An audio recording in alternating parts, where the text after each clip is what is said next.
essas pessoas, né, produzem menos anticorpos, estão menos protegidas, a eficácia é menor com 2 doses. O que que nós vamos fazer para proteger melhor essas pessoas, tá? E aí começou essa história, né, lá no meio do ano passado, 2021, sobre a terceira dose da vacina, tá bom? Então aí começaram, bom, a gente viu que produz menos anticorpos, o que que a gente pode fazer para aumentar a eficácia, para aumentar essa produção de anticorpos? Vamos começar a pensar na terceira dose. E aí os estudos começaram a ser desenvolvidos nesse sentido.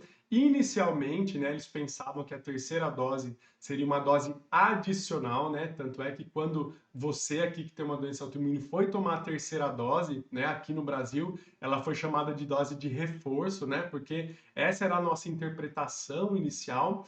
Mas depois, com o tempo foi passando, os estudos foram saindo, foi visto, né, que a terceira dose aumenta sim a eficácia, aumenta a produção de anticorpos, deixa essas pessoas mais protegidas, tudo isso com o mesmo perfil de risco, ou seja, não teve mais efeitos colaterais do que quem tomou 2 doses só, tá certo? E aí, baseado em tudo isso, em vários países do mundo, essa terceira dose parou de ser encarada como uma dose adicional, como uma dose de reforço, para ser encarada como parte do esquema vacinal primário, tá certo? Então, depois de todos esses estudos, né, que lógico ainda estão em andamento, mas depois das principais conclusões aí que nós tivemos, a gente viu que sim, a terceira dose ela é muito importante para as pessoas que têm doenças autoimunes, principalmente quem usa, né, esses imunossupressores, justamente porque produzem menos anticorpos, e então o esquema inicial de vacinação dessas pessoas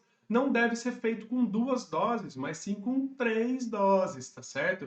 Então, hoje em dia a gente sabe, a gente tem esse conceito de que a terceira dose ela não é uma dose de reforço, mas sim ela é uma dose que faz parte do esquema inicial de vacinação, tá certo? Então, esse é um conceito importante e que mudou ao longo do tempo, né? Quando você foi tomar sua terceira dose, ela era chamada de dose de reforço.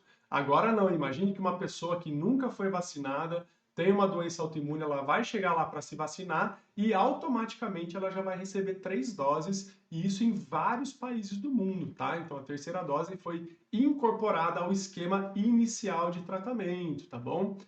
Justamente para a gente diminuir essa questão, esse problema da menor soroconversão, da menor produção de anticorpos, tá bom? Então, assim, nós discutimos aí essa questão da menor produção de anticorpos e o que a gente fez para solucionar essa menor produção de anticorpos. E a gente viu que depois da terceira dose, né, que não é mais uma dose de reforço, mas sim faz parte do esquema, que as pessoas aí que têm doenças autoimunes, ou que a maioria dessas pessoas, atingem níveis aí de produção de anticorpos muito próximos aí da população geral e, portanto, elas ficam protegidas após a terceira dose, tá certo? Então, este primeiro problema a gente acabou resolvendo com a terceira dose, tá?